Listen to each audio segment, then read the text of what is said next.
ನಮ್ಮವ್ರು 2,000 ರೂಪಾಯಿ ಬರಾಕತ್ತಾವು ಅದ್ರಾಗ ನಮ್ಮ ಹೊಟ್ಟೆ ತುಂಬಿಸ್ಕೊಂತ ಹೇಳು. ಇದೊಂದು ದೃಶ್ಯ ಯಾರೇ ನೋಡಿದ್ರು ಕೂಡ ಸಂಕಟ ಆಗತ್ತೆ. ಜೊತೆಲಿ ತಾಯಿ ಮಗನ ಸಂಬಂಧ ಎಂಥದ್ದು ಅನ್ನೋದಕ್ಕೆ ಸಾಕ್ಷಿ ಪುರಾವೆಯನ್ನ ನೀಡುತ್ತೆ. ಎಲ್ಲೋ ಒಂದ್ ಕಡೆ ಈ ದೃಶ್ಯ ಜೋಗಿ ಸಿನಿಮಾವನ್ನ ನೆನಪು ಮಾಡಿಕೊಡುತ್ತೆ. ಅಲ್ಲಿ ವ್ಯತ್ಯಾಸ ಇಷ್ಟೇ, ಅಲ್ಲಿ ತಾಯಿ ಅಗಲ್ತಾಳೆ, ಇಲ್ಲಿ ಮಗ ಅಗಲಿದ್ದಾನೆ. ಆ ತಾಯಿ ಆ ಸಂಸ್ಕಾರ ಮಾಡುವಂತಹ ಮಗನ ಪಾರ್ಥಿವ ಶರೀರದ ಮುಂದೆ ನಿಂತ್ಕೊಂಡು ಆಡಿದಂತಹ ಮಾತುಗಳಿದಾವಲ್ಲ, ಸ್ತ್ರೀ ಸಬಲೀಕರಣದ ಯೋಜನೆ ನಾಡಿಗೆ ಕೊಟ್ಟಂತಹ ಸಿದ್ದರಾಮಯ್ಯ ಕೂಡ ನನ್ನ ಮಗ ಅನ್ನುವಂತಹ ಒಂದು ದಾಟಿಯ ಮಾತುಗಳು ಕೇಳಿ ಬರ್ತವೆ. ಅದ್ ನೋಡಿದಾಗ ಸಂಕಟ ಆಗತ್ತೆ ಯಾರಿಗೇ ಆದ್ರೂ ಕೂಡ. ನೋಡಿ, ಈ ಪ್ರಕರಣ ಆಗಿರುವಂತದ್ದು ಬೆಳಗಾವಿ ಜಿಲ್ಲೆಯ ಸವದತ್ತಿ ತಾಲೂಕಿನ ಮರಕುಂಬಿ ಗ್ರಾಮದಲ್ಲಿ. ಏನಾಯ್ತು, ಈ ತಾಯಿ ಯಾರು, ಆ ಮಗ ಯಾರು, ಎಲ್ಲವನ್ನ ಹೇಳ್ತೀನಿ. ಅದಕ್ಕೂ ಮುಂಚೆ ಒಂದು ಸಂಗತಿಯನ್ನ ನಿಮ್ಗೆ ನೆನಪು ಮಾಡ್ಕೊಡ್ಬೇಕು. ಒಂದು ಗೃಹಲಕ್ಷ್ಮಿ ಯೋಜನೆ ಬಂದಾಗ ಬಿಜೆಪಿ ಮತ್ತು RSS ಜೊತೆಯಲ್ಲಿ ಜಾತ್ಯಾತೀತ ಅನ್ನೋ ಬಾಲ ಇರುವಂತಹ ಮತ್ತೊಂದು ಪಕ್ಷ ಹೆಂಗಸರನ್ನ ಸೋಂಬೇರಿ ಮಾಡುತ್ತಿದೆ ಸಿದ್ದರಾಮಯ್ಯ ಅವರ ಸರ್ಕಾರ. ಹೆಂಗಸರು ಮನೇಲೇ ಬಿದ್ದಿರ್ಬೇಕು, ಬೀದಿ ಬೀದಿ ಅಲಿಬಾರದು ಅನ್ನುವಂತಹ ಧಾಟಿಯಲ್ಲಿ ಮಾತಾಡಿದ್ರು. ಅಷ್ಟೇ ಅಲ್ಲ, ಅತ್ತೆ ಸೊಸೆಗೆ ಜಗಳ ತಂದಿಡುತ್ತೆ ಒಂದು ಯೋಜನೆ, ಗೃಹಲಕ್ಷ್ಮಿ ಯೋಜನೆ ಅಂತೆಲ್ಲ ಲಬೋ ಲಬೋ ಲಬೋ ಬಾಯಿ ಬಡ್ಕೊಂಡಿದ್ರು. ಇವತ್ತು ಆ ಯೋಜನೆಯ ತಾಕತ್ತು ಎಂಥದ್ದು, ಆ ಯೋಜನೆ ಎಷ್ಟು ಮಟ್ಟಿಗೆ ಒಂದಷ್ಟು ಜನಕ್ಕೆ ಒಳ್ಳೇದನ್ನ ತಂದಿದೆ. ಯಾಕಂದ್ರೆ ರಾಜ್ಯದಲ್ಲಿ ಸುಮಾರು 2,59 ಮಹಿಳಾ ಮತದಾರರಿದ್ದಾರೆ. ಆ ಹೆಣ್ಮಕ್ಳಿಗೆ ವಿರುದ್ಧವಾಗಿ ಬಿಜೆಪಿ ಮತ್ತು JDS ಬಾಯಿಗೆ ಬಂದಂಗೆ ಮಾತಾಡಿತ್ತು. 2024 ಲೋಕಸಭಾ ಚುನಾವಣೆಯ ಸಂದರ್ಭದಲ್ಲಿ ಸ್ವಾಭಿಮಾನಿಗಳಿರ್ತಾರೆ ಹೆಣ್ಮಕ್ಳು, ಅವ್ರು ಬೇರೆ ರೀತಿಯಲ್ಲಿ ಯೋಚನೆ ಮಾಡ್ತಾರೆ, ಅದು ಬೇರೆ ಪ್ರಶ್ನೆ.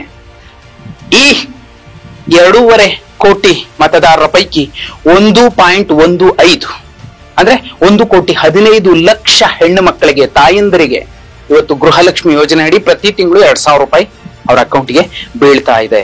ಆದ್ರೆ ಇಲ್ಲಿ ಇದೇ ಯೋಜನೆಯ ಬಗ್ಗೆ ಆ ತಾಯಿ ಇಳಿ ವಯಸ್ಸಿನಲ್ಲಿ ಹೇಳ್ತಾರೆ. ಮಗನನ್ನ ಕಳ್ಕೊಂಡಿರುವಂತಹ ನೀಲವ್ವ ಗುರಕ್ಕನವರು, ಮರಕುಂಬಿ ಗ್ರಾಮದವರು, ಅವ್ರ ಮಗ ಅನಾರೋಗ್ಯ ಕಾರಣದಿಂದ ಕೆಲವು ಮಾಧ್ಯಮಗಳಲ್ಲಿ ಬಿತ್ತರ ಆಗಿರೋ ಸಂಗತಿ ಪ್ರಕಾರ ಮಾನಸಿಕ ಅಸ್ವಸ್ಥ ಇದ್ದ. ಜೊತೆಲಿ ಒಂದಷ್ಟು ದುಶ್ಚಟಗಳ ಕಾರಣಕ್ಕೆ ಆತ ಇವತ್ತು ಅನಾರೋಗ್ಯಕ್ಕೆ ಬಲಿಯಾಗಿದ್ದಾನೆ, ಇವತ್ತು ನಮ್ಮನ್ನ ಅಗಲಿದಾನೆ ಅನ್ನುವಂಥದ್ದು ಆ ತಾಯಿ ಕಣ್ಣೀರಾಗ್ತಾ ಹೇಳ್ತಾರೆ. ಯಾಕಂದ್ರೆ ಆ ಸಂಸ್ಕಾರದ ಸಂದರ್ಭದಲ್ಲಿ ಯಂಗ್ ಬೆಳಗಾವಿ ಫೌಂಡೇಶನ್ ಆ ತಾಯಿ ಜೊತೆ ನಿಂತ್ಕೊಂಡು ವಿಶ್ವನಾಥ್ ಗುರಕ್ಕನವರವರ ಪಾರ್ಥಿವ ಶರೀರಕ್ಕೆ ಒಂದು ಅಂತ್ಯ ಸಂಸ್ಕಾರವನ್ನ ಮಾಡುತ್ತೆ. ಆ ಸಂದರ್ಭ ಹೇಳಿರುವಂತಹ ಮಾತುಗಳು, ಸಿದ್ದರಾಮಯ್ಯ ಬರ್ತಾನೆ, ನಿನ್ಗೆ 2,000 ಕೊಡ್ತಾನೆ, ನೀನ್ ಅದರಲ್ಲೇ ಜೀವನ ಮಾಡ್ಬೋದಮ್ಮ ಅಂತ ಹೇಳ್ತಿದ್ದ ನನ್ ಮಗ. ಇವತ್ತು ಅವನೇ ಇಲ್ಲ. ಅರೆ, ಈಗ ನನ್ಗೆ ದುಡ್ಡು ಬರ್ತಿದ್ಯಪ್ಪ, ನೀನ್ ಇದ್ದಿದ್ರೆ ನೀನು ನಾನು ಇಬ್ರು ಕೂತ್ಕೊಂಡು ತಿನ್ಬೋದಿತ್ತು, ಚೆನ್ನಾಗಿ ಬದುಕಬಹುದಿತ್ತು ಅನ್ನುವಂತಹ ಮಾತನ್ನ ಹೇಳುವ ಜೊತೆಯಲ್ಲೇ ಕಣ್ಣೀರಾಗ್ತಾರೆ. ಆ ಒಂದು ಘಟನೆ, ಆ ದೃಶ್ಯಾವಳಿ ಯಾರು ರೆಕಾರ್ಡ್ ಮಾಡಿದ್ರೋ ಗೊತ್ತಿಲ್ಲ, ವೈರಲ್ ಆಗ್ತಿದೆ. ಆ ದೃಶ್ಯವನ್ನ ನೋಡಿದಂತಹ ಮಹಿಳಾ ಮತ್ತು ಮಕ್ಕಳ ಕಲ್ಯಾಣ ಖಾತೆಯ ಸಚಿವೆ ಲಕ್ಷ್ಮಿ ಹೆಬ್ಬಾಳ್ಕರ್ ಅವರು ಅತ್ಯಂತ ಭಾವುಕರಾಗಿ ಮತ್ತೊಂದು ಮಾತನ್ನ ಹೇಳಿದ್ದಾರೆ. ಈ ಒಂದು ಘಟನೆ ನೋಡಿ, ಈ ವಿಡಿಯೋ ನೋಡಿ ನಂಗೆ ತುಂಬಾ ನೋವಾಯ್ತು, ಕಣ್ಣೀರಿಟ್ಕೊಂಡು ಹೇಳಿದ್ದಾರೆ. ಆ ತಾಯಿಗೆ ನನ್ನ ಕೈಲಾದ ಸಹಾಯ ನಾನು ಮಾಡ್ತೀನಿ ಅಂತ ಇಲಾಖೆ ವತಿಯಿಂದ ಈಗಾಗಲೇ 24,000 ರೂಪಾಯಿಗಳನ್ನು ಕೂಡ ನೀಲವ್ವ ಗುರಕ್ಕನವರಿಗೆ ತಲುಪಿಸಿದೆ. ಆದ್ರೆ ಇಂತಹ ಯೋಜನೆಯನ್ನ ಸೋಂಬೇರಿಗೆ ಹೆಣ್ಮಕ್ಳನ್ನ ಸೋಂಬೇರಿ ಮಾಡುತ್ತೆ ಸಿದ್ದರಾಮಯ್ಯ ಸರ್ಕಾರ. ಗೃಹಲಕ್ಷ್ಮಿ ಯೋಜನೆ ಬಂದ್ರೆ ಹೆಣ್ಮಕ್ಳನ್ನ ಹಿಡಿಯೋಕಾಗಲ್ಲ, ಈಗಲೇ ಅವರು ದೊಡ್ಡದಾಗಿ ನಮ್ಮ ವಿರುದ್ಧ ಅಬ್ಬರಿಸ್ತಿದ್ದಾರೆ, ಅವರೊಳಗಿನ ಒಡಲಾಳದ ಸಂಕಟದ ವಿರುದ್ಧ ಬಂಡೆದ್ದಿದ್ದಾರೆ. ಅಂತದ್ರಲ್ಲಿ ಸಿದ್ದರಾಮಯ್ಯ ಫ್ರೀಯಾಗಿ ಬಸ್ ಕೊಟ್ರೆ 2,000 ರೂಪಾಯಿ ಅಕೌಂಟ್ಗೆ ಹಾಕಿದ್ರೆ ಅವ್ರನ್ನ ಹಿಡಿಯೋಕಾಗಲ್ಲ ಅಂತ ಪುರುಷ ಪ್ರಧಾನ ಸಮಾಜದ ದೌಲತ್ತಿನ ರೀತಿಯಲ್ಲೇ ಬಿಜೆಪಿ ಮತ್ತು JDS ಮಾತಾಡಿತ್ತು.